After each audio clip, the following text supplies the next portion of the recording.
Caput, a Diego Maradona. pasan cosas. Todo el apoyo sincero de un peronista, de un hombre que quiere que la gente coma, que la gente sea feliz. Por eso le mando un beso grande a Ever Bonafini y a vos, Calamaro, te quiero mucho. Muchas gracias por compartir el Santuario de las Madres. Son unos encuentros muy sentimentales los nuestros. La verdad que nos queremos mucho. Radio. Caput.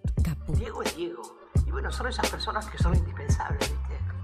Esas cosas. Esas personas que son indispensables, ¿viste? Radiocaput.com. Estás conectado. Estás en Caput.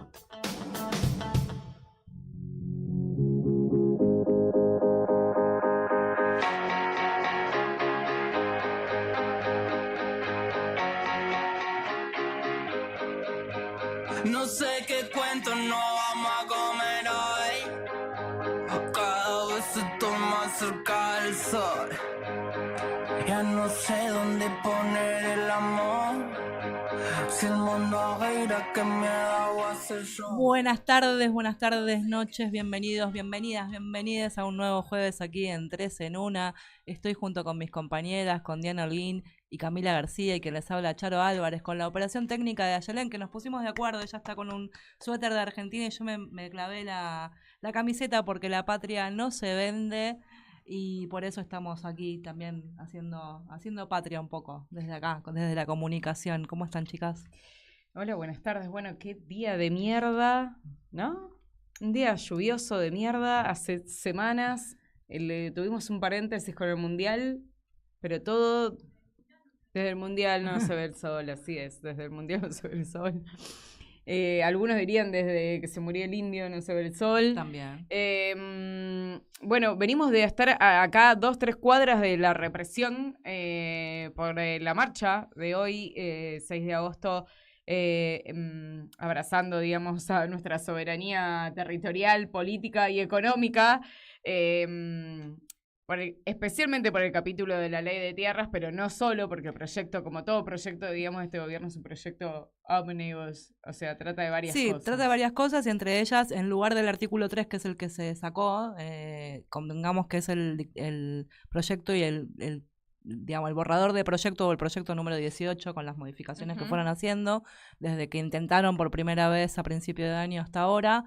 Y lo que es el artículo 3 ahora quedó todo lo que tiene que ver con la cuestión de la ley de bosques, la modificación de la ley de bosques. De manejo del fuego. De manejo del fuego, que plantea básicamente que se eliminen las restricciones que hay al uso de la tierra por incendios intencionales, que eso tiene un plazo por 30 y 60 años, por los cuales no se puede utilizar para ningún tipo de emprendimiento inmobiliario y comercial, pero bueno, eso es una de las tantas cosas que quieren hacer, al igual que la cuestión de los desalojos express, que ya de por sí los inquilinos, a partir de la derogación de la ley de alquileres, están bastante complicados todos los meses con los aumentos y demás, y esto implicaría una cuestión de... Primero, están legislando sobre una situación que no sucede, digamos, no es que está...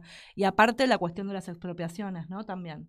Las expropiaciones en el sentido de... Si esto se aprueba, una situación como la que posibilitó que exista vaca muerta no se podría dar, porque plantea que el Estado, digamos, tiene que de alguna manera, no sé cómo explicarlo, tiene que pagar o no puede, digamos, tomar ninguna decisión que tenga que ver con expropiación de cuestiones de AISA, de distintos servicios públicos y demás. Que eso también, digamos, está hecha a medida, ya sabemos, de las grandes corporaciones, a medida de senadores como el senador Vanegas Lynch, que en el día de hoy tuvo que salir a dar explicaciones que, la verdad, que hubiese sido mejor que no diga nada, porque terminó diciendo que él estaba votando a favor de los privados, con lo cual a favor de sí mismo. Lo tienen que echar y tiene que tener una causa y tiene que... Igual, muy buenas tardes, ¿cómo andan? Yo creo que igual fue un triunfo político del pueblo argentino que se saque ese bendito capítulo 3, ese maldito capítulo 3, digamos, bendito digo irónicamente, porque estábamos en peligro, ya lo vimos la semana pasada con la entrevista que le hicimos a Matías Oberlin, en peligro nuestras aguas, nuestros recursos, nuestras fronteras, nuestra soberanía. Igualmente el gobierno y Patricia Bullrich y todos sus secuaces se quedaron con un premio consuelo que es expropiar al pobre, ¿no? Ese sería como el premio consuelo para ellos, porque la realidad es que los gobernadores le tienen miedo al escarnio popular. Sí. Y es un horror lo que van a hacer lo de las expropiaciones, porque eso es completamente Anticonstitucional. inconstitucional, perdón. Claro. La palabra es inconstitucional, con lo cual van a llover un montón de cautelares y demás, y van a suspender esa ley falopa que quieren sacar con apoyo de gobernadores que negocian, como decimos siempre, una rotonda y tres pancitos. Bueno, todavía seguían las negociaciones hasta que yo estuve siguiendo. Había 38 oradores en la lista, de los cuales 6 eran de La Libertad Avanza. Raro, porque muchos no han salido a defender esto. Hay que ver si entre el transcurso de esta jornada se caen algunos. Más allá de eso, estaban evaluando que alrededor de las 12 de la noche iba a ser la votación. Eso por un Claro, lado. ¿qué proyecto están debatiendo? Porque ya perdimos la cuenta, ¿no? No, están debatiendo en este momento el proyecto Dijimos. que tiene que ver con, digamos, el que era el proyecto de inviolabilidad de la Sí, pero propiedad privada. cambió un montón de veces. 18 es veces que cambió. No es el mismo. Se sacó el artículo 3 y, como decíamos, está la cuestión de la modificación Sí. de la ley, yo le digo la ley de bosques. Manejo Dale, del fuego. de manejo del Manejo fuego, del fuego, y el tema de la cuestión de los bosques también. Sí, porque van a poder vender los bosques quemados. Sí, exacto. O sea que eso está prohibido. Y Bueno, y que se cayó en esta sesión también, además de este proyecto, una de las cosas que se iban a discutir y finalmente no se discutieron tenía que ver con el proyecto de ley de Lozada, de falsas denuncias. de las llamadas falsas denuncias, y es por eso que vamos a tocar este tema hoy. Obvio. Tenemos a nuestra invitada por Zoom porque queremos hablar de esto, dado que las cifras, digamos, de los femicidios, de violencia de género, de toda la lucha, digamos, del movimiento feminista hace rato, digo, es un dato, no es una realidad, y el gobierno viene a decir que triunfó, ¿no? Sí, 3 femicidios en una semana y en el medio Milei saliendo a decir las estupideces que dice siempre, diciendo que la cuestión de género es algo personal, que no tiene nada que ver con... No, que han bajado la con la violencia de política, género. que bajó la también. violencia y todas esas cifras falopas que dice... Pero más allá de eso, en el día antes de ayer hubo una reunión de la Banca de la Mujer en el Senado, donde Claudia fue una de las oradoras y por eso también la hemos contactado. Ella es docente universitaria, abogada del programa contra las violencias de género de la Universidad Nacional de Quilmes y actualmente subsecretaria de Asistencia a Víctimas y Acceso a la Justicia del municipio de Lomas de Zamora. Gracias, Claudia, por estar ahí del otro lado. ¿Cómo estás? Bienvenida. Aquí te habla, estoy con Diana Holguín, con Camila García y quien te habla, Charo Álvarez. Hola, ¿qué tal? Buenas noches, compañeras Charo, Camila y Diana. Gracias por la comunicación. Claudia, vimos bueno, que como decía recién, estuvo la reunión en la Banca de la Mujer y quería saber en el Senado, justamente donde está este proyecto de Lozada, y quería saber de qué había tratado, bueno, esta reunión y bueno, cómo están viendo este proyecto que se está intentando impulsar. Bien, antes que nada, quiero hacer un minuto de referencia a la represión que se está llevando adelante en estos momentos en las calles de la ciudad de Buenos Aires. Un operativo policial de prefectura, la verdad que de magnitudes que no se pueden creer, ¿no es cierto? Desproporcionadas, Parece además. que Sí. Parece que está saliendo. Sí, la represión nunca Sí. es proporcional No, a nada. no, Pero en este caso la cantidad de efectivos parecen, no sé, miles y miles que salen de abajo de las baldosas, le quieren reprimir a la gente que está parapetada en los bares, en las confiterías. La verdad que es terrible, bueno, y me parece que tampoco podemos dejar de decirlo y naturalizar este horror que estamos viviendo en el país de Milei. Sí, además mucho infiltrado en la marcha. Yo estuve recién y mucho pibe encapuchado, con la cara tapada, que no tenían nada que ver con la gente que estábamos ahí manifestándonos pacíficamente, ¿no? Digo, siempre empiezan ellos a armar el caos y eso se vio un montón. Yo vi varias gente encapuchada, muchos policías de civil, O sea, Sí. volvieron las Sí, tres tirando piedras como siempre y bueno, miles y miles corriendo. Yo vivo en Lomas de Zamora, en el conurbano, así que recién estaba llegando, puse la tele y la verdad que bueno, preocupada por las compañeras, los compañeros, la verdad que un horror. Y sí, el martes tuvimos un encuentro en la banca, a partir de la iniciativa de la Banca de la Mujer, de la senadora Ana Marx. La verdad que cuesta mucho, a mí me costó mucho estar en ese ámbito hablando del proyecto de ley de falsas denuncias, porque bueno, el Congreso de la Nación era un ámbito de encuentro para avanzar en derechos, para avanzar en leyes, para presentar políticas públicas. Y cuesta un montón en estas épocas juntarnos para resistir, ¿no es cierto?, el avance conservador de esta derecha internacional que está poniendo en duda si debemos votar o no. Me parece que hay que poner en contexto la totalidad del avance de esta gente y bueno, y no cesar en la denuncia en ese sentido. Bueno, saludar esta iniciativa de juntarnos, de debatir, de profundizar en nuestras ideas y en nuestra postura ideológica de compromiso con los derechos humanos y los derechos de las mujeres, de los niños, las niñas, las adolescentes y los colectivos LGTB ante este proyecto de ley que realmente es una vergüenza por los fundamentos, por la redacción, porque ya existe el delito de falsas denuncias, está penado en el código, y también por la gente que lo impulsa, ¿no?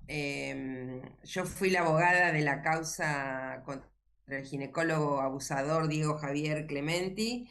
Clementi fue condenado el 22 de diciembre pasado a 14 años de prisión por 14 hechos cometidos en el marco de la consulta ginecológica de sus pacientes, contarles que eran muchas más las denunciantes, lo que pasa que, bueno, muchos hechos estaban proscriptos y, a partir de la denuncia surgen todos los días nuevas denunciantes, ¿no? Bueno, la mujer de Diego Javier Clementi, la jueza María Elisa Reguenzani, yo sé que lo que cuento es horroroso, pero bueno, disculpen. No, pero está Pero la bien. mujer de él, que es jueza en el Departamento Judicial de Avellaneda de Lanús, es una de las impulsoras Mira. de este proyecto de ley. Como bueno, mujeres de abusadores, y bueno, todo como naturalizando el horror, la decadencia, y bueno, poner el problema en un lugar donde no existe, ¿no? Porque acá decimos claramente, no hay falsas denuncias, faltan denuncias. Claro. Porque a partir del inicio de este gobierno, donde cerró el Ministerio de las Mujeres, donde desbarató todos los programas que allí había en materia de acompañamiento a personas en situación de violencia de género, también hizo lo propio con los programas del Ministerio de Justicia y Derechos Humanos de la Nación, como el Cuerpo de Abogadas y Abogados, como el programa de la legendaria Eva Giberti, el programa Víctimas contra las Violencias. Bueno, con todo esto, en este contexto, mucho más difícil denunciar. Se ha complejizado el acceso a la justicia de las víctimas y de las madres protectoras. Entonces, la verdad que estar hablando de falsas denuncias hoy en la Argentina de Milei es realmente inverosímil. Incluso es el segundo caso en poco tiempo que sucedió que llamaron en ocasión de, digamos, de infragancia, digamos, de flagrancia se podría decir, y la policía no ingresó a los domicilios y después encontraron, por supuesto, a las dos personas que se pudieron contactar muertas, digamos, acaba de pasar hace relativamente poco, ¿no? Eso también, digamos, en una situación de flagrancia, la policía cuando no es una situación de violencia de género actúa de otra manera, ¿no? Pareciera. Yo traje el caso de un niño, Nahuel Benjamín Godoy, de 12 años, asesinado el sábado por su progenitor, Néstor Godoy, esta persona venía amenazando a la madre del niño de que lo iba a matar. La señora fue a hacer la denuncia a la comisaría de la mujer de Lanús, no se le tomó la denuncia y bueno, el asesino, el femicida, se entregó en la comisaría primera de Lomas de Zamora luego de cometer este hecho espantoso. O sea, este es el cotidiano. Claro. Las que trabajamos y las que nos dedicamos a esto, desgraciadamente, también decirlo, ¿no? En el conurbano, que es donde yo ejerzo, donde yo trabajo, donde yo milito, con mucho esfuerzo de los gobiernos locales se están sosteniendo acompañamientos en total soledad, porque bueno, al eliminarse el Ministerio de Nación, se eliminaron todos los programas, y la verdad, insisto, con mucho esfuerzo, con mucho compromiso y mucha responsabilidad, se están acompañando a víctimas, pero bueno, como único recurso en un contexto de pobreza y de miseria que nosotras bien sabemos, lo que denominamos la feminización de la pobreza, ¿no?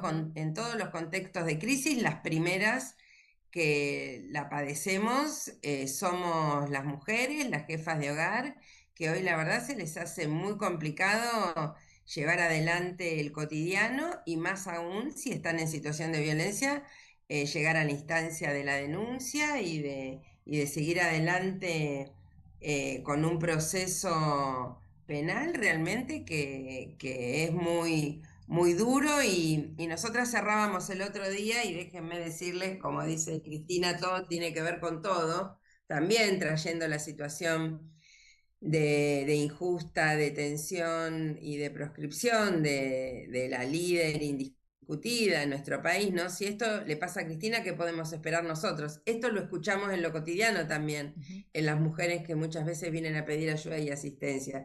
Si este atropello padece quien fue 2 veces presidenta, vez vicepresidenta, ocupó todos los cargos legislativos, ejecutivos, ¿qué nos queda a las vecinas, a las mujeres de barrio? Y la verdad que es un contexto realmente muy, muy complejo. Claudia, yo te quería preguntar, Diana Holguín, ¿cómo estás? Buenas tardes. ¿Qué tal? Te quería preguntar por la cuestión más política, ¿no? De quiénes están atrás de este proyecto, de quiénes Lozada y quiénes están apoyando justamente a Lozada.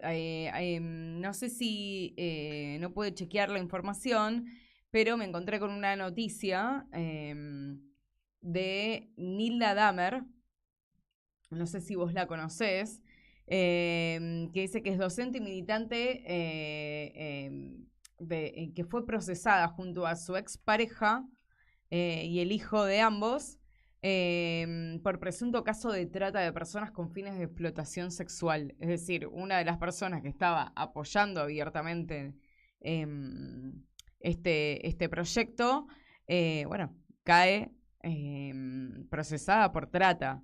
Digo, ¿qué hay detrás de este proyecto, no? ¿Quiénes son los que están detrás de este proyecto? Si es que vos tenés conocimiento, porque me parece que no es inocente, digamos, el proyecto. No es solamente para las redes sociales. Sí. Esto que vos decías sucede en la provincia de Misiones, ¿no? Es la que está llevando el proyecto en Misiones. Sí, por eso, bueno, les mencionaba recién a la mujer de Diego Clementi, condenado a 14 años de prisión. Ella es jueza, si bien está de licencia, es jueza. A Andrea Guasi, que es la esposa de Diego Guasi, director técnico de la selección, denunciado ante la FIFA por distintas jugadoras. Tremendo. El otro día, el martes, en la banca de la mujer estuvieron una de las jugadoras, una periodista también que sufrió el acoso y el hostigamiento de esta gente y prácticamente tuvo que abandonar sus sobrinos a él. Amenazas, ¿no es cierto? Y también Ricardo Sotti, por Claudia, eso digo, hay que buscar. Se está cortando un poco la conexión, se está saliendo cortado. estaba con lo último que se escuchó Ay, bien. qué problema. Es lo que se escuchó bien último fue lo que estabas haciendo referencia a una de las periodistas que sufrió persecución por parte de esta gente y que tuvo que dejar su profesión, entiendo, hasta ahí escuchamos. Sí, ella es la periodista que difundió los abusos de Diego Guasi, el director técnico de la selección, que la mujer de Diego Guasi también es una de las impulsoras de este proyecto de ley. Como Ricardo Biasotti, también denunciado por abuso sexual a su hija, el ex marido de Andrea del Boca. Y yo les digo, hay que ver los videos cuando Lozada presenta estos proyectos de ley, y todos los que están ocupando las primeras, las segundas, las terceras filas, son todos abusadores, las mujeres de ellos, los abogados. O sea, realmente es una mafia y bueno, por eso importante la posibilidad que tuvimos el martes. La verdad que escuchar los testimonios de la jugadora... Fue tremendo, yo los vi en vivo y la verdad que hay algo interesante que dicen ellas, es pensamos mucho en si teníamos que hablar, porque a nosotras ya nos había pasado, hubo un proceso, hubo años, ¿no?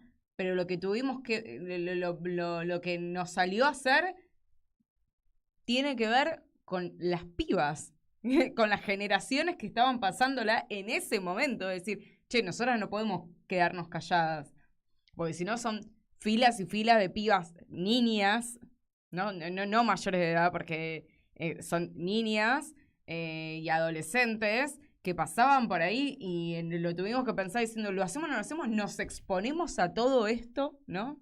Porque hay presión mediática, presión política. El fútbol es un ámbito muy heavy, donde las mujeres no tenemos mucho lugar. Y me pareció muy valiente, ¿no? A ella se le quebraba la voz y es un testimonio para el que pueda, el oyente que pueda, que está dando vueltas, digamos, el de las jugadoras, muy fuerte. Sí, Diana, escuchar a las víctimas siempre es muy conmovedor y sobre todo también destacar la responsabilidad de ellas. Las víctimas de Clemente lo han contado también un montón de veces, que lo que las mueve a ellas es evitar que esto les pase a otras. Tal cual. ¿Sí? Este profundo sentimiento de cuidado, de solidaridad, de pensar que otra en su lugar puede estar pasando lo mismo. Yo les voy a contar, Diego Javier Clementi, hasta el último día del juicio, siguió atendiendo en su clínica privada de Bursaco.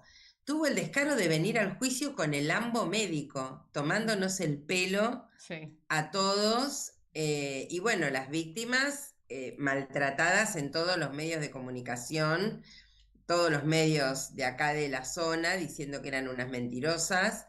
Y les cuento como detalle, nosotros el juicio lo terminamos por Zoom, porque a partir de las agresiones que recibimos, tanto las víctimas como el doctor Zimmerman, el abogado de la causa, y yo, nadie podría garantizar nuestra seguridad física, lo tuvimos que terminar por esta vía. O sea, es gente violenta, es gente mafiosa, gente que tiene recurso económico. Claro. Los abogados de Clementi fueron los abogados de los copitos. Claro. ¿Sí? Marano y Silicia, gente realmente de la embajada. Bueno, toda esta gente está detrás de este proyecto, por eso insisto en la importancia de la jornada y bueno, poder hablar del backlash, poder hablar de la falta de patrocinio jurídico gratuito, porque también nosotras decíamos, ¿no? El patrocinio jurídico no existe. Si vos, una víctima, no tiene un patrocinio jurídico, no es parte en el proceso. Claro. No puede hacer presentaciones, está sometida a la decisión del fiscal si quiere acusar o no. O sea, estamos en un nivel de arbitrariedad y de falta de garantías y de acceso a derechos muy grande en nuestro país. Por eso me parece, les agradezco este espacio, les agradezco la posibilidad de poder hablar de este tema, sé del compromiso militante de ustedes, sé también que cada vez tenemos menos medios, que cada vez tenemos menos compañeras, que cada vez tenemos menos micrófonos, porque en la causa Clemente, Telam jugó un rol realmente muy importante, porque nosotros cuando tomamos la causa estaba archivada, pudimos sacarla de archivo y a partir de la noticia de Telam surgieron 20 denuncias más. Claro.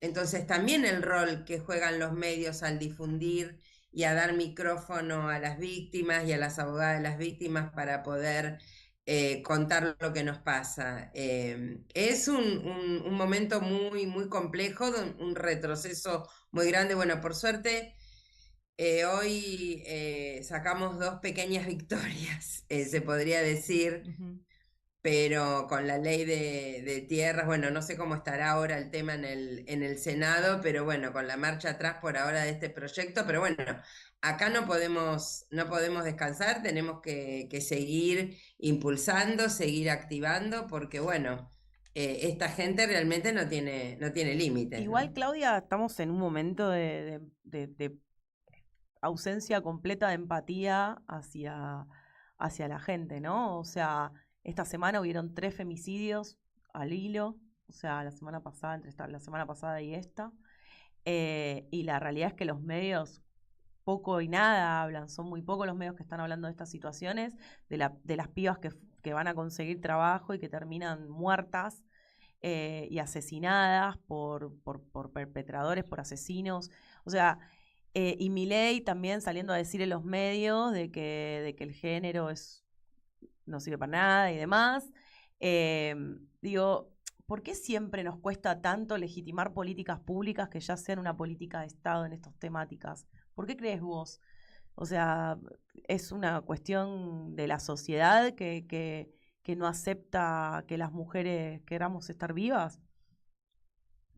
Yo creo que, bueno, tenemos estándares de machismo muy grandes. Yo voy a poner como ejemplo lo que le pasó a la senadora Anabel Fernández Agasti. Anabel está embarazada, está en Mendoza en este momento, no puede viajar a Buenos Aires para votar y los propios, podrían, entre comillas, compañeros, salieron a matarla en las redes, a decir que es una irresponsable. O sea, a mí me parece que, voy a referirme, bueno, a los últimos años de gobierno de Cristina y de Néstor, donde, bueno, tuvimos un avance en materia de derechos muy grande y evidentemente eso no hizo carne en la mayoría de la sociedad. Todavía nos queda una deuda muy grande en torno a una profunda reforma judicial feminista, con perspectiva de derechos humanos, con perspectiva de género. Me parece que, bueno, que avanzamos en un montón en legislación, en políticas públicas, pero todavía nos quedan sectores de poder, como bueno, no les voy a contar a ustedes el poder que significa el sistema de administración de justicia en nuestro país, pero nos quedaron lugares de mucha concentración de poder y bueno, y desde ahí el sobrepeso que se ejerce es muy grande. Y los medios de comunicación, insisto, nos sucede lo mismo. Nosotros el año pasado tuvimos una reunión con compañeras, porque bueno, a mí también a veces ejerzo la comunicación, con compañeras comunicadoras y la verdad que muchas comunicadoras con muchos años de trayectoria, hoy están haciendo redes sociales para un profesional o para una clínica o para... los medios se han terminado tal cual los concebíamos nosotros. Entonces también es eso lo que hacíamos mención hace un rato. ¿Dónde difundimos? ¿Dónde charlamos? ¿Dónde sostenemos una agenda viva? Hoy es muy difícil. La hegemonía de estos sectores concentrados, de los sectores del poder, es muy grande y la verdad que estamos en inferioridad de condiciones, con un, insisto, poder judicial. Cuando les digo que una jueza es la que está detrás de este proyecto de ley, o sea, me parece que está muy claro y me parece que también nosotras necesitamos una instancia de reflexión, de Yo sinceramente creo que no hemos defendido al Ministerio de Mujeres, Géneros y Diversidad de la Nación como se lo merecía. Esta gente ha avanzado con políticas públicas como el Acompañar. Yo tuve el orgullo de haber sido la coordinadora nacional del programa Acompañar, que se puso en marcha en plena pandemia con 400.000 destinatarias, que yo no sé qué les hubiera pasado sin el Acompañar. Y bueno, Milei hizo su campaña diciendo que iba a eliminar el ministerio, que iba a eliminar, y acá no se trata de defender una funcionaria u otra, se trata de defender, como vos decías, las políticas públicas, y me parece que no hemos estado a la altura de la defensa de estos logros colectivos. Sigo pensando, ¿no? que el tema de la empatía hacia los seres humanos es una cosa que me saca, o sea, pero bueno, es así. Claro, pero ponele, hablamos de Malvinas, enhorabuena que los jugadores de la selección levantaron el trapo, Claro. y ahí surgió todo el sentimiento Malvinas. Ahora, nosotros como tuvimos que defender de repente el ministerio, no salimos con esa fuerza y esa euforia, sabiendo que dependía la vida de muchas. Exacto. No lo hicimos.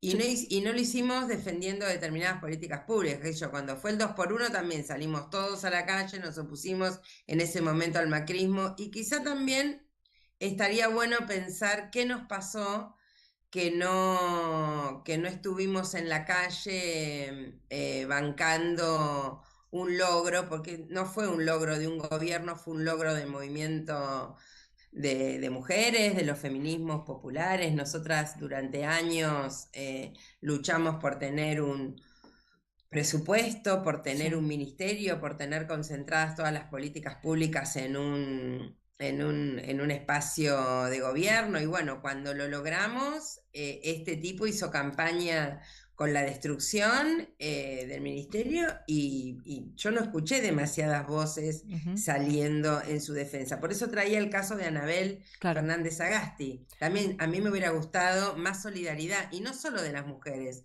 más solidaridad de los que están de este lado. Claro.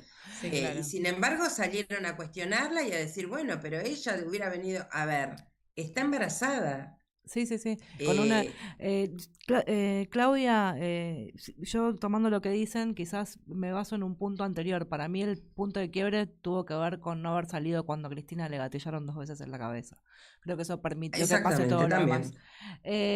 Pero bueno, te queremos agradecer un montón por haber estado con nosotras. Sabé que acá en 3 en 1 tenés un lugar para poder, también comunicar todo lo que vayan necesitando.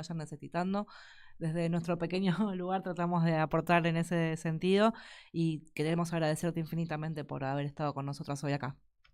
Muchas gracias. Bueno, la agradecida Claudia. soy yo, y no hay lugares pequeños y lugares grandes, hay lugares, y bueno, abrazarlas fuerte. Me parece que es un momento de abrazarnos, de querernos, porque es muy, muy, muy fuerte lo que se está viviendo en la calle. La agresión es muy grande, entonces hay que encontrarse, abrazarse, agradecerse. Bueno, les agradezco esta solidaridad de este espacio, y bueno, también a disposición, y bueno, y felicitaciones, porque sostener cuesta a veces esto, así que bueno, todo mi reconocimiento para ustedes y mi gratitud, y bueno, un abrazo enorme a las 3. Gracias, Claudia.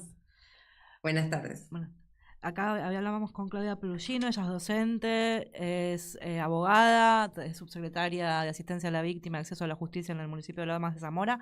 Vamos a una mínima tanda con la tanda de Lipo, nuestro auspiciante, y ya volvemos con nuestra siguiente entrevista.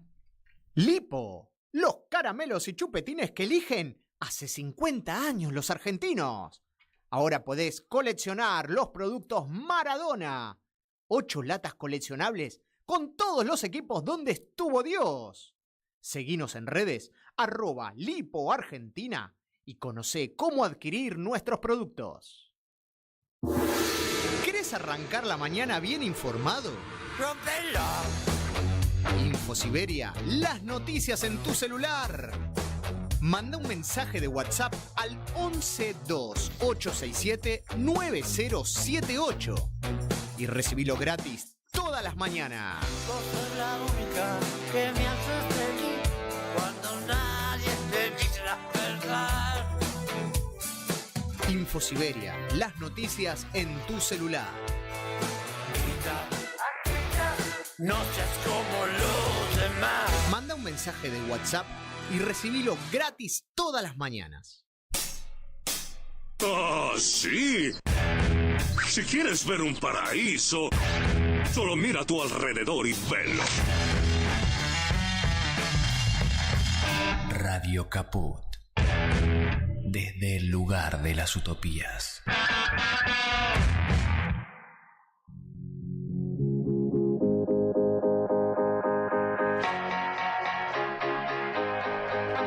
Volvemos después de nuestra pequeña tanda. Y bueno, otro de los temas que queríamos charlar en el día de hoy tienen que ver con el aumento de la morosidad y la cantidad de personas que no están pudiendo pagar las deudas que fueron adquiriendo. Récord, diríamos, récord de morosidad en las familias argentinas.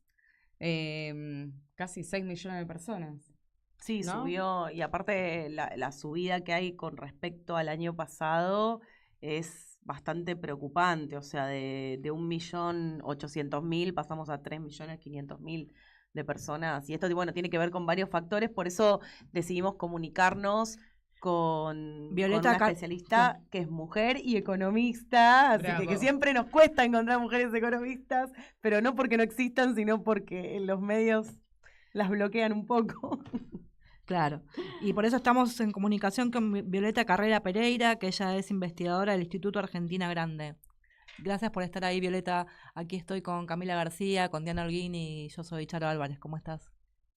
Buenas, ¿cómo va? Muchas gracias por la invitación y arranco igual diciendo que por las dudas, para no ofender a nadie, que no soy economista, soy socióloga, estoy haciendo una maestría en economía aplicada, pero es distinto. De todas formas, tengo muchas amigas economistas, mujeres.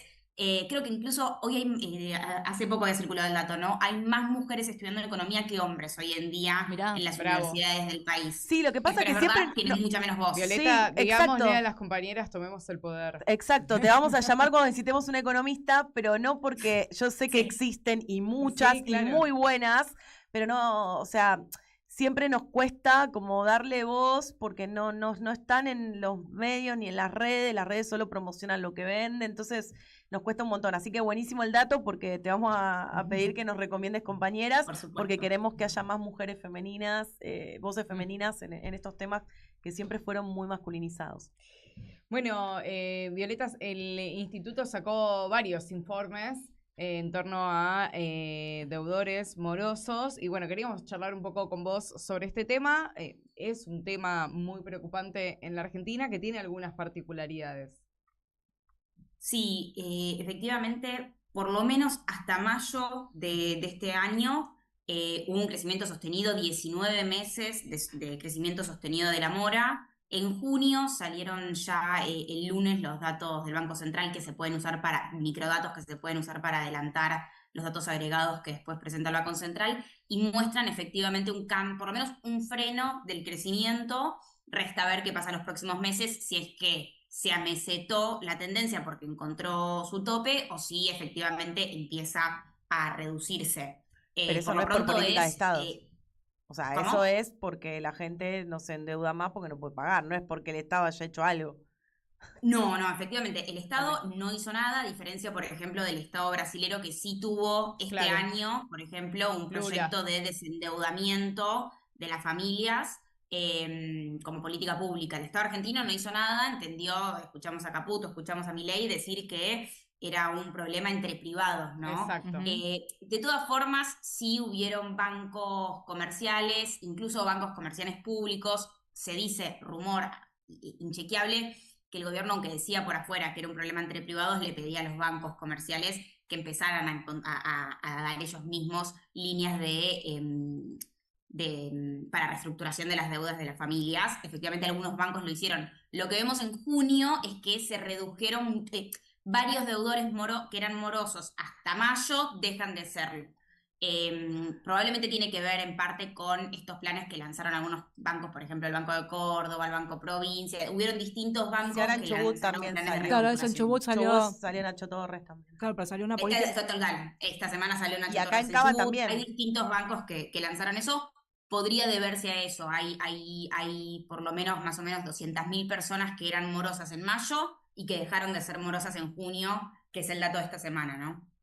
Sí, y ahí dentro de ese informe hay algunas cosas que me llamaron la atención y que queríamos por lo menos preguntarte. Una es que dice que hay como un 85% de deudores morosos en el rango de los 15 a los 29 años que son irrecuperables. Y me llamó la atención lo de 15 a 29 años. Y una de las cosas que pensábamos acá con mi compañera tiene que ver con las billeteras virtuales, ¿no? Porque ¿de qué manera un pibe de 15, 16, 17 años puede acceder a los bancos, ¿no? Entonces decíamos, bueno, primero como primer medida que un pibe de 15 años esté endeudado, me dispara varias cosas, como decíamos, el juego, ¿no? El juego, digo, online. Las apuestas online, el problema, digamos, de las apuestas online que puso de manifiesto, por ejemplo, en las escuelas, ¿no? Este problema como un problema público, que estaba escondido, pero estaba ahí. Sí, de hecho, perdón por mirar mucho para Brasil hoy, pero el plan de desendeudamiento, el desenrola de Brasil, una de las condiciones que había, que tenían las personas humanas que entraban a ese plan, era, después de eso, no poder apostar en apuestas online, no poder, después de haber reestructurado tu deuda, no podías entrar a una empresa a apostar online. Efectivamente, ellos detectaron ahí, y probablemente en Argentina está pasando lo mismo, que tiene que ver con, todavía no tenemos quizás datos de encuestas así bien producidas, no sé, por ejemplo, para el INDEC, que estén bien cubiertas, pero sí ya hay encuestas privadas que empiezan a mostrar que efectivamente buena parte de ese endeudamiento responde, o por lo menos una parte de ese endeudamiento en los jóvenes puede responder a un crecimiento, se da en el mismo momento cuando empieza a crecer apuestas. Sí, los jóvenes son hoy los más morosos. 1 de cada 4 jóvenes es un deudor irrecuperable. Esto quiere decir que tiene un atraso en el pago de su deuda de 1 año o más. Es muchísimo tiempo. Y creció 85% la cantidad de jóvenes que son deudores morosos irrecuperables en 1 año, ¿no? Casi que se duplicó, es muchísimo. Y efectivamente hay algo con el tema de las entidades no financieras. Hay veces que cuando se ve, el Banco Central publica una cosa que se llama informe de bancos, que es el mes a mes el dato de morosidad del 12,8, del que se habla cuando se ven los datos de morosidad del Banco Central. Está hablando solamente de las entidades bancarias, el Banco Central. Cuando uno hace el análisis sobre las bases más grandes de datos que provee el Central, puede ver que en realidad la morosidad está muchísimo más alta de lo que plantea el Banco Central, producto de las entidades no financieras de crédito. ¿A qué nos referimos cuando hablamos de entidades no financieras de crédito? Hablamos de la fintech, por ejemplo, pero también hablamos de otro tipo de endeudamiento que tiene que ver, por ejemplo, con la venta de electrodomésticos financiadas por las casas que venden esos electrodomésticos, como puede ser Frávega, Coppel, Megatone. Hoy en día, esas casas que te venden electrodoméstico y te lo financian sin que tengas que usar una tarjeta de crédito, son las que tienen una tasa de morosidad más alta. Coppel, Frávega, Megatone, por cada 2 pesos que prestaron, 1 no se los están devolviendo a tiempo. Tienen una tasa de morosidad del 50% cuando se ve el monto moroso sobre el monto total que tienen prestado, la mitad del monto que le prestaron a la gente, hoy está en mora. Bien. Son porcentajes muy, muy altos. Son el tipo de acreedor que tiene una morosidad más alta. Yo lo que te quería preguntar, que perdón por mi ignorancia quizás, pero digo, ¿en qué se benefician estas fintech y estas redes de electrodomésticos, como bien decías recién, en establecer estas líneas de crédito a personas que no pueden pagar? Porque los bancos comunes tenés una serie de requisitos que cumplir. O sea, yo a los 15 años no podía acceder a un crédito, o sea, digo, tenés una serie de requisitos de cumplir de que, sobre todo, seas una persona sustentable como para pagar ese crédito. ¿En qué se beneficia tanto Mercado Pago como estas fintech o como estas casas de electrodomésticos en tener tantas personas que no pueden volver a pagarle lo que, o sea, que eventualmente lo van a cobrar, pero digo, eso no se puede generar una deuda incobrable que a lo largo de los años no valga nada, pregunta, por la inflación. Sí, si querés, no, tiene muchísimo sentido la pregunta, y si querés, es un poco una suerte de círculo vicioso el que se arma. Hubo mucha expansión del crédito el año pasado, tanto de bancos tradicionales como este otro tipo de entidades. ¿Qué pasó? Por las altas tasas de interés que había en ese momento, que responden buena parte a la política monetaria que tuvo el gobierno el año pasado, que fue una política monetaria muy restrictiva para contener la inflación y que tuvo como consecuencia un aumento altísimo de la tasa de interés real, muy por encima, por ejemplo, del macrismo, que fue otro gobierno que tuvo una tasa de interés real positiva alta. Vos tuviste un crecimiento del crédito el año pasado en un contexto de tasas altas y salarios estancados y a la baja. La consecuencia un poco natural de esas tres variables juntas fue lo que vemos hoy, el crecimiento de la morosidad. Las familias se endeudaron a tasas altísimas, sus salarios estaban bajos, siguieron cayendo, no pueden repagar esa deuda. Un poco después de un proceso así como de euforia, si querés, de lo que parecía en un principio de recuperación del crédito, Argentina tiene un porcentaje de crédito al sector privado muy bajo.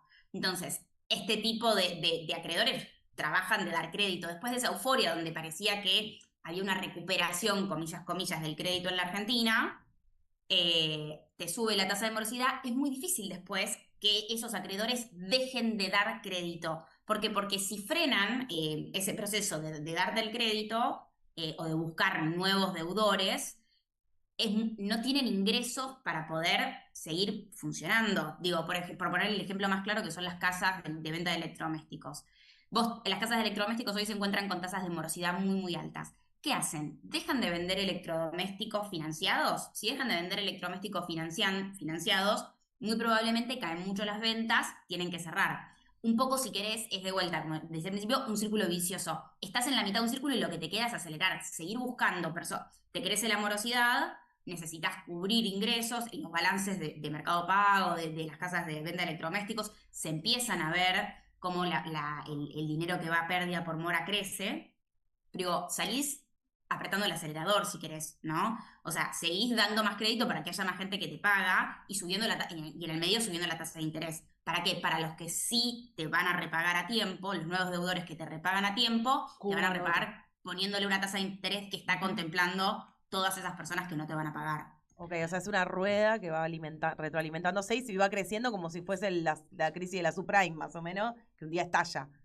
Exacto, es muy, muy difícil en la mitad de la rueda que una casa, que un acreedor del tipo que sea pueda frenar y decir, dejo de prestar. Sí, porque no tiene plata. Si querés, los bancos tradicionales son los que la tienen más fácil porque ya están mucho más armados y no tienen otra estructura de negocios que les permite, por ejemplo, subir el scoring que tenés que tener, pero hacen negocios por otros lados.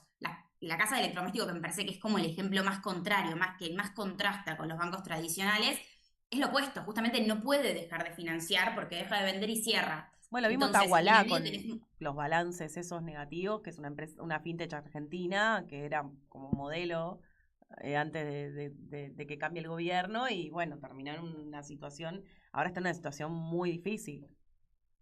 Exacto, es muy difícil. Me parece que si querés es algo que justamente, de hecho, la cantidad de deuda, o sea, empezó a bajar el crédito hoy en día que dan. Si querés, está viendo algo de esto que vos decís de, ¿por qué siguen prestando si la tasa de morosidad es tan alta?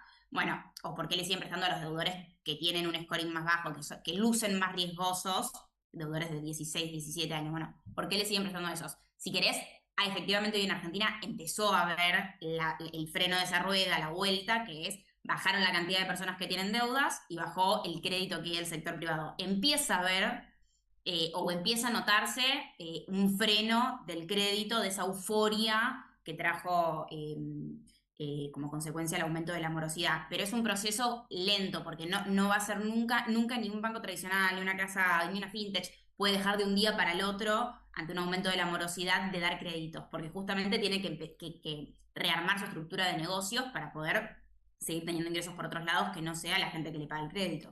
Violeta, yo quería, porque a mí me quedó circulando esto que planteó Zuley, como le digo yo, en relación a, es una cuestión entre privados, pero en algún punto esto de, bueno, si el banco les quiere seguir prestando, es problema del banco que le presta a gente que no puede pagar, en esta misma línea de lo que estamos hablando. Pero al mismo tiempo, digo, en algún momento tuvimos que pagar, o se intentó, o pagamos la deuda del Correo Argentino, por ejemplo, de la empresa de Macri, de los Macri, o estamos pagando todos la deuda adquirida por el Fondo Monetario Internacional, y eso sí lo tenemos que compartir, digo, entre todos, planteando un poco esta cuestión que para mí es, por supuesto, contradictoria. Pero yo quería saber, primero, cuáles son los porcentajes, o sea, de qué estamos, cuando los porcentajes de intereses, si en las billeteras virtuales y demás, qué diferencia hay con un banco convencional, y también saber si en el informe que ustedes están trabajando, entiendo que también hay otro tipo de prestamistas, que son más los que están en los barrios y demás, donde también ante la falta de pago hay otras herramientas para lograr que la gente pague, pero al mismo tiempo Mercado Pagos, por ejemplo, está utilizando su información para llamar a todos tus parientes para avisarle que vos sos un deudor. Digo, eso también son mecanismos que están utilizando para presionar a quienes deben. Sí, sobre las tasas de interés, hay mucha dispersión según el instrumento. Por ejemplo, la tasa de interés hoy de un banco tradicional, de una tarjeta de crédito, están alrededor del 60% anual real. Mientras que de una casa de electrodomésticos, que es de las que están más altas por el alto nivel que tienen de morosidad, están alrededor del 130%. ¿No? O sea, hay una diferencia abismal. Las billeteras virtuales lo que tienen es que por el nivel de datos que tienen sobre los consumos de las personas, tienen tasas de interés personalizadas. Claro. Mercado Pago no tiene una tasa de interés para todas las personas a las que les presta plata. Depende de tu perfil. Nosotros hicimos, e invito a las personas que en la oficina hicimos el juego entre personas que tenemos perfiles bastante similares. Sí, de la simulación. La simulación, yo la hice, sí. Exacto.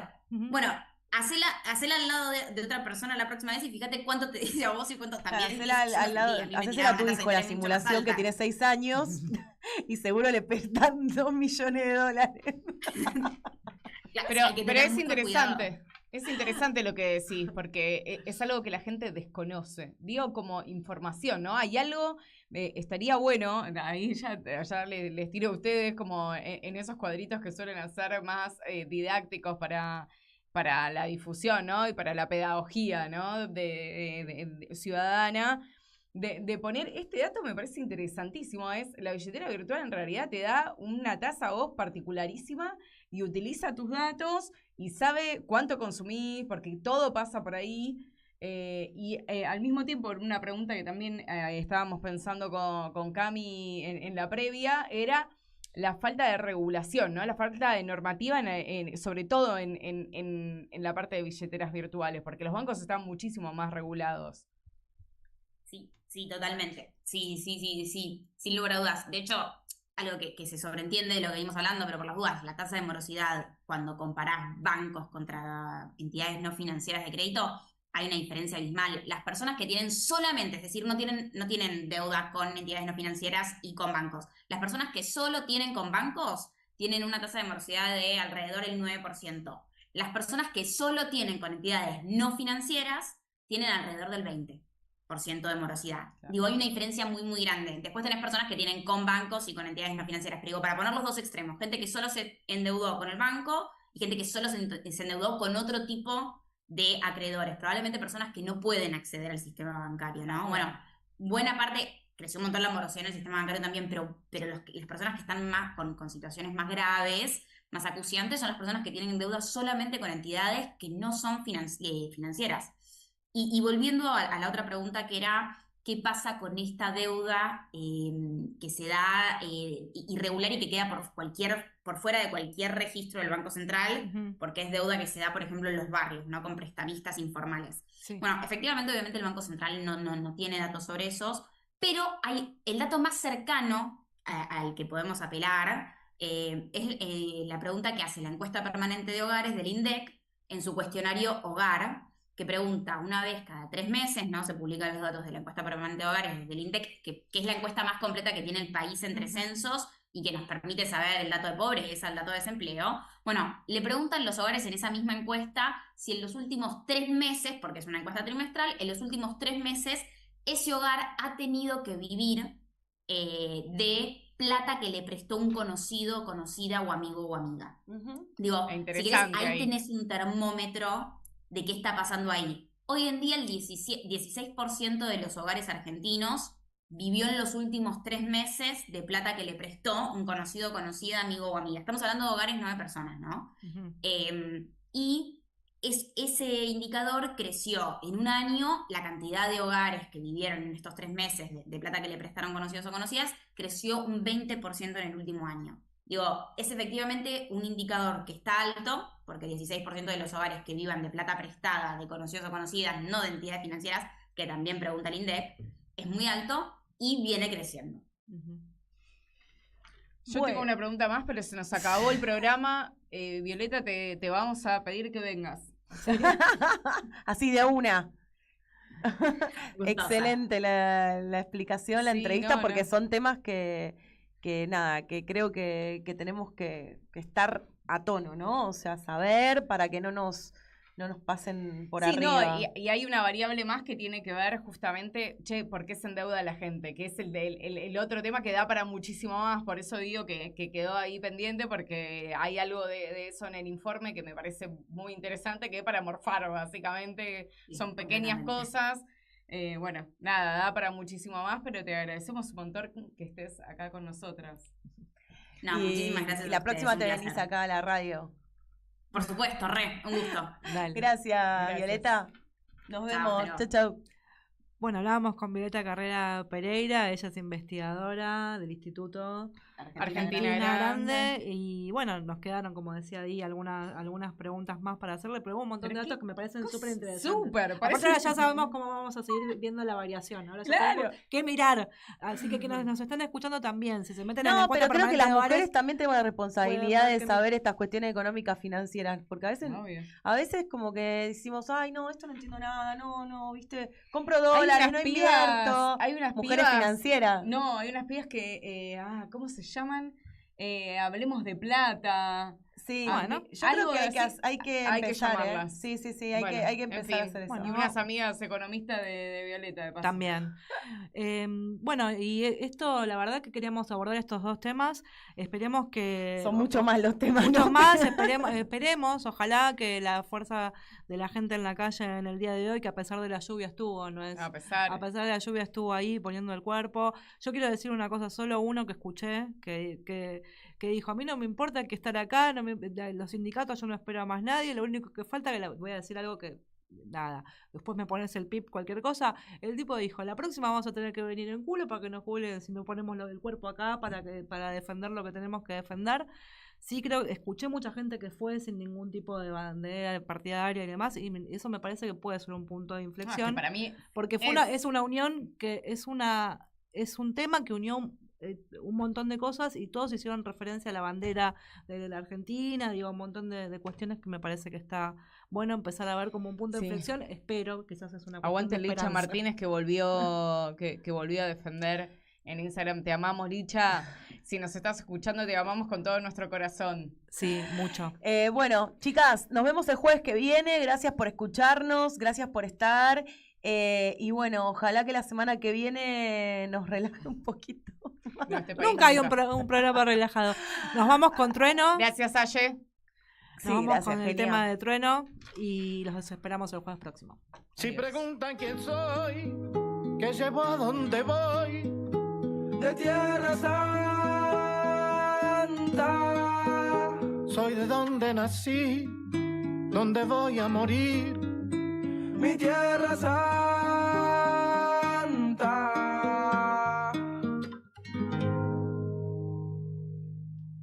Hey. Yo soy la tierra, la sangre, los sueños, las ganas, el hambre, la luz en los ojos de mi santa madre. Hecho de barro, de ramas, de viento, de hueche de carne, el sol cae en mis brazos por la tarde. Si preguntan quién soy mi tierra, curtida de gobierno, de estafa, de guerra. Soy el hornero mostrando la sala, la vida, la muerte, la pluma y la bala. La soledad del rico, el sueño del pobre. La verdad es que el gobierno no se esconde. Las huellas perdidas, el cuándo y el dónde. Ninguna dictadura va a poder borrar mi nombre. Porque al futuro vengo de Tierra Santa. Latinoamericano llora, canta. Tengo la sonrisa celeste y blanca. Si subo la mirada, la luna se levanta. Yo voy al futuro, vengo de Tierra Santa. Latinoamericano llora, canta. Tengo una sonrisa celeste y blanca. Si subo la mirada, la luna se levanta. Mi cicatriz, mi historia, mi fama, mi gloria. Mi pena por panas desaparecido, memoria. Va por los guachos, carnales, puñetas, gurises, chapales. Al mundo le tiembla el piso por la euforia. Busco la paz en Bolivia, las calles de Chile. Me busco en invierno el aguardiente de Colombia. Vengo del barrio del tango y llego al meridiano para borrar con la mano la línea divisoria. Si preguntan quién soy, que llevo a donde voy, soy de Tierra Santa. Soy de donde nací, donde voy a morir, mi Tierra Santa. Si preguntan quién soy, que llevo a donde voy, soy de Tierra Santa.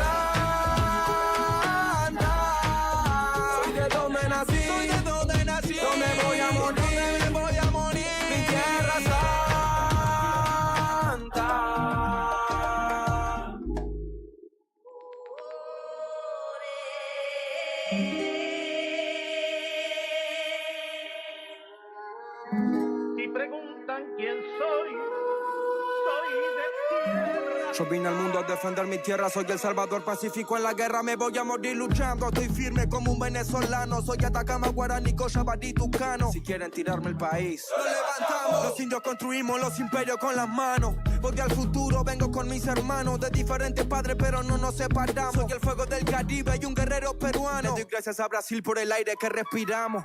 A veces pierdo, a veces gano, pero no es en vano morirme por la tierra que amo. Y si los de afuera preguntan cómo me llamo, mi nombre es latino y mi apellido americano. Si preguntan quién soy, que llevo a donde voy, soy de Tierra Santa. Soy de donde nací, donde voy a morir, mi Tierra Santa.